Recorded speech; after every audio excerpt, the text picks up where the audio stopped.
Thank you, ladies.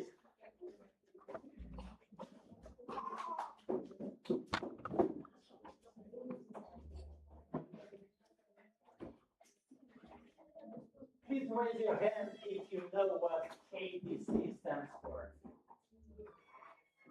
If you've ever heard of it. Okay? You see a little line there, Adventist Discovery Center. Anyone knows what that is? All right. Let me start 3 steps back. Anybody knows me? No, all right, that's fine. I've been a pastor in the Irish Mission for 5 years and a half, but this is my first time here. However, Elder Kieran was my member. And you know Elder Kieran, right? He was in charge. Sorry, I didn't know there was a camera. That's okay. Sorry. Elder Kieran was a member in Dublin West. I was the pastor in Dublin West. Yeah, before Damien. And I had the Romanian church. Valera is here, Maria is here, Anastasia is here. Then, after 5 years and a half, I was called to serve in the Union in England. And that's where I'm leading Adventist Discovery Center. What is that? That is the Bible Correspondence School of our Union. Question: why should you go to the Reform or to any other website in the world to find Bible lessons, Bible courses? We have them here. And now, just in case you didn't know, no worries, that's why I'm here. Damien told me that you are looking for starting such a ministry or having such efforts. So I'll ask 2 young guys here to help me.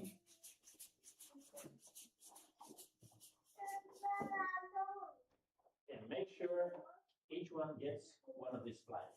Okay, distribute them to the people, one by one. Okay?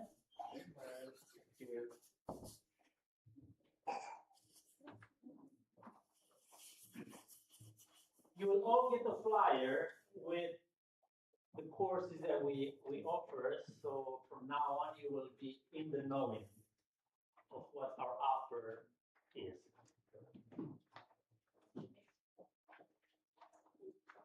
Let me start with a question.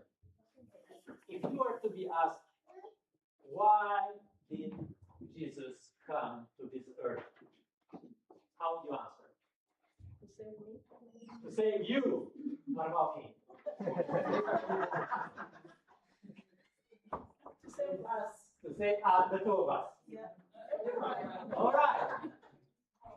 Yes, sir. To save everyone. To save everyone. And like the question you asked, you are against Pastor Douglas. In 2003, he was here knowing the advisory that time.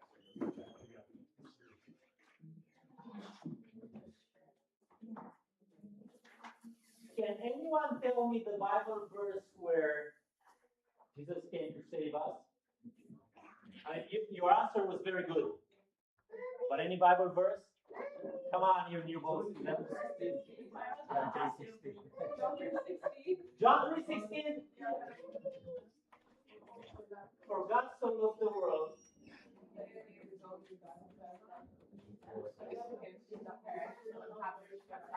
Anything about salvation there? Come on, guys. You all know John 3:16, but you don't know the verse that really speaks about why did Jesus come. Thank you. Thank you very much. You're getting closer, but the verse is in the Gospel of Luke, chapter 19, verse 10. The Son of Man came, why? What for? And you see now that it's more than just saving. I'm not saying that saving is not enough, but it is a process. And that's what I'm here for a certain process. Came to seek and to save. To seek and to save. Can you see the two? Very clearly now. By the way, where was this verse? Luke 19. When did Jesus say those words? Where was he? On the Sermon on the Mount? In the house of a Pharisee? At Bethesda pool? Where was he? In Zacchaeus' house. What did they think about Zacchaeus? Was he going to be saved or not? You remember when Jesus entered his house? All those guys were like, no way. No way he could enter there. And yet, at the end of the entire story, Jesus said exactly these words. For the Son of Man came to seek and to save. Tell me, from the two, to seek and to save, which is our part? Not to save. We are all sure. It's not your task to save anyone. Did I say it to my wife as well so she wouldn't stress on too many things in this world? By the way, I'm with my wife. Claudia. Right? Our part is not to save the world. The world has been saved, or theologically correct now, would be provision has been made at the cross for the salvation of everyone. Now, it's our task, along with Jesus, along with the apostles over the generations, to seek as many people as we can. Of course, the Holy Spirit moves them, but the point would be to make it available to them. In the British Indian Conference, Reflecting Hope was the name of our evangelistic projects, and I know there was one as well here. And I want to make you all aware that the saving was done by Jesus, but the seeking, it's a dynamic process. When did the salvation take place? 2,000 years ago. What about the seeking? Still ongoing. The seeking is still ongoing. And that's where my ministry, it's not that it's mine. It's a department of the union. It has been in the British Indian Conference for almost 80 years, 80 years. And in other places in the world, you may know it as the VOP. No worries, it's fine. VOP stands for Voice of Prophecy. And that was the name we also had it here.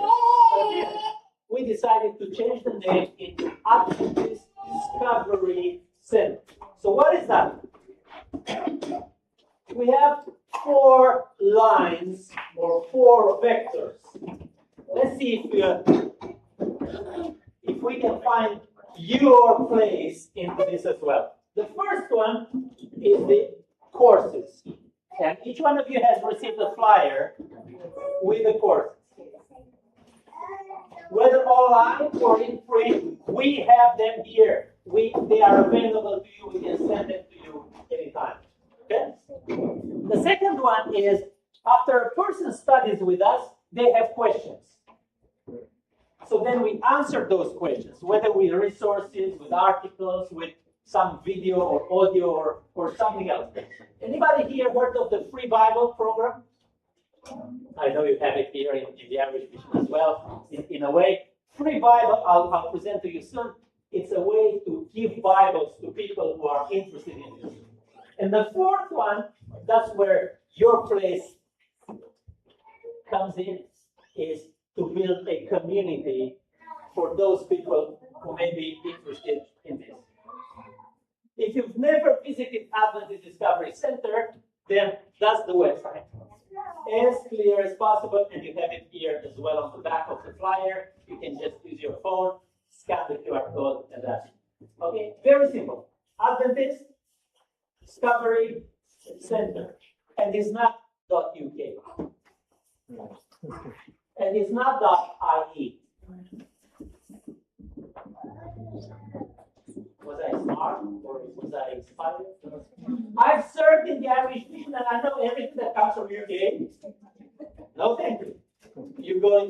everything that comes from Ireland? No, thank you. So then we said we will put it .org. Broader, all right?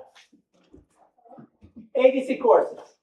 Here, in this flyer, you have more than 20 courses that you can engage in, or you can ask other people to join in. And the categories are clear. Spirituality, Jesus Christ, faith, archaeology, health, juniors, they're all here. Another way to see it is, see the first one here? It says here, introductory courses. Just imagine you give the Bible to someone who doesn't know it, not saved, not Bible readers, and he opens the Bible at Malachi. We'll say, what is Malachi? It's a mechanism, it's a name, it's a place, it's what? Some people may not know even how to open the Bible. So there's no point in just giving them a Bible and that's it. Take them step by step where they are. So that's why we have some courses for those who are just starting. And then in the middle of the flyer, you find the advanced one, which would be, for example, taking them through all the doctrines, or taking them through Daniel and Revelation. See? You cannot just go there and say, oh, the beast number 3 is so and so. What beast? What prophecy? What book? And all of that. Okay? So you all have this flyer now.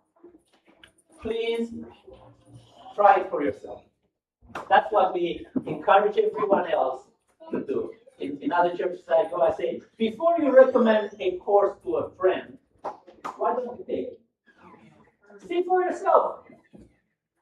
When I came at the union, the president of the union called me to his office and said,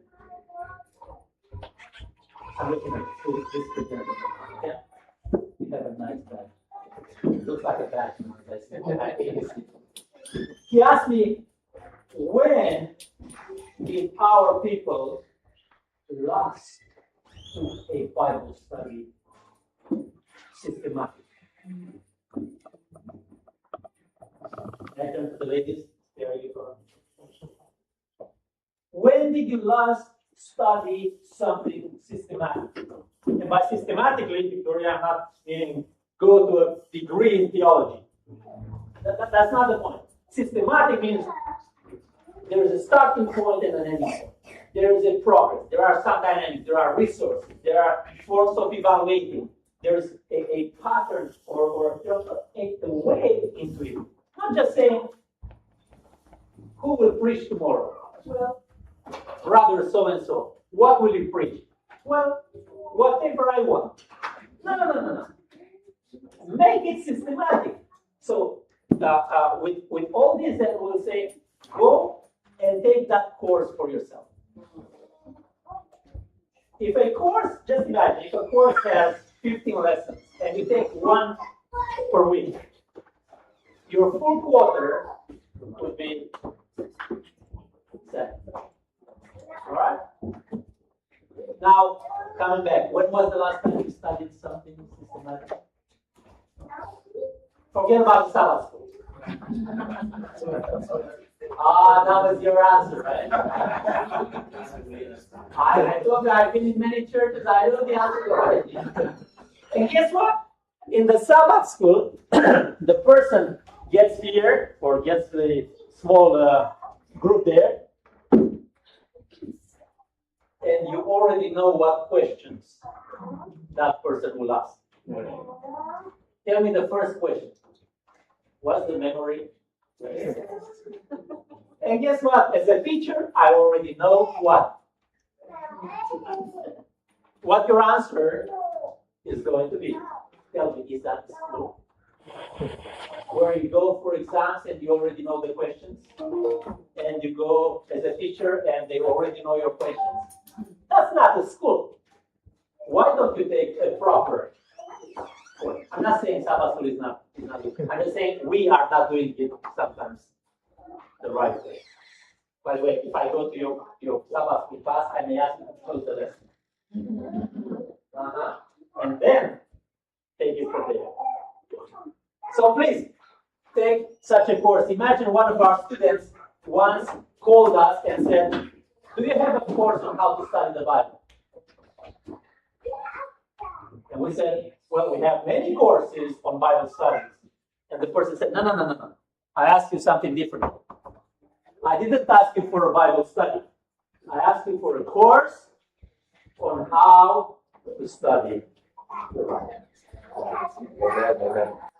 Is it different? Yes. Well, we give people Bible studies, but we teach them to read the Bible the way we want. I'm sorry, but there are other churches that are not here, and they do just that.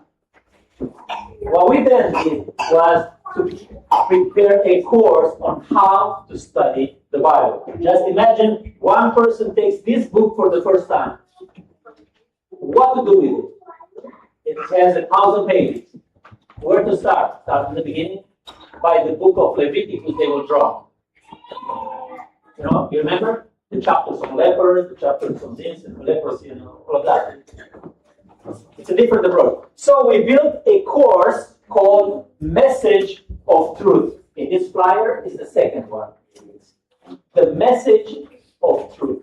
It takes you from the first step in taking a Bible to start reading how to read it, how to read the Gospels, or how to read the book of Revelation, or how to read other parts in the book. And it only has, believe it or not, 10 lessons.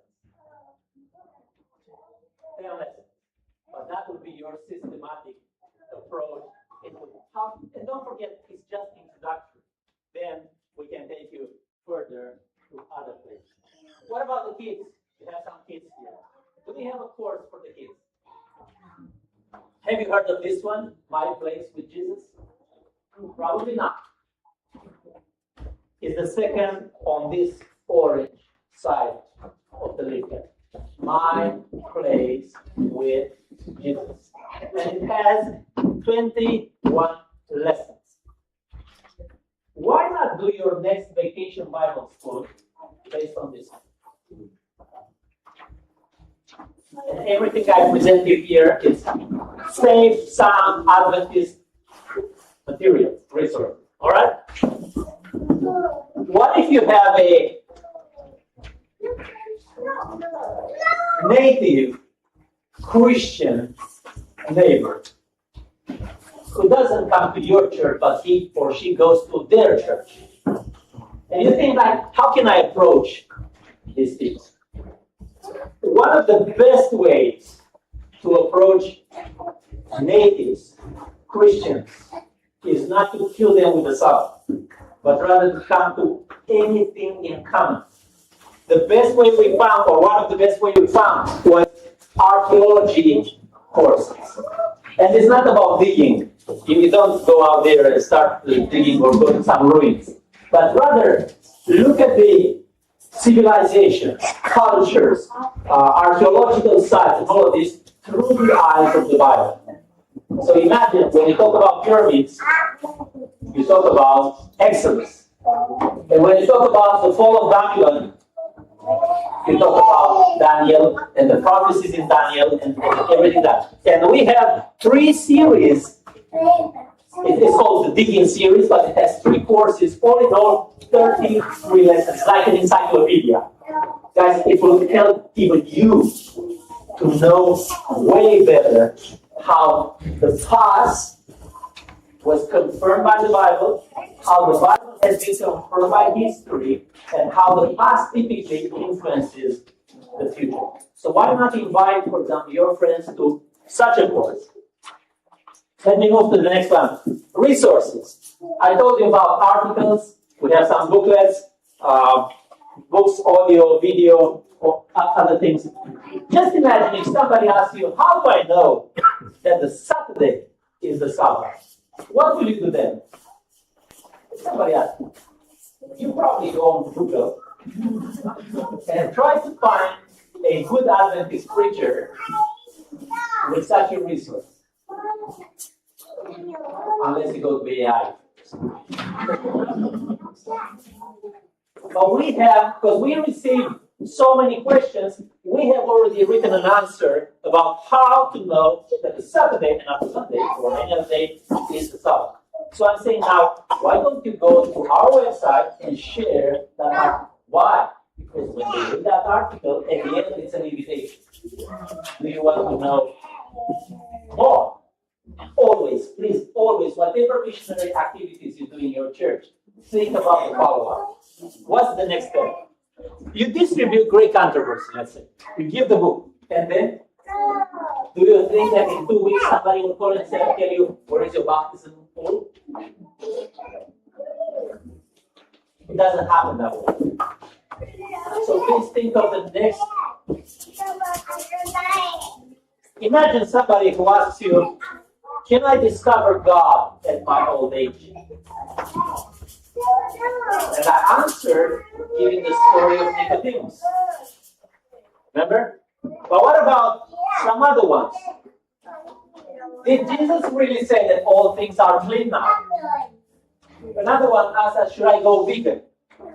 You know, people have different questions. But look at these ones. And tell me now your answer.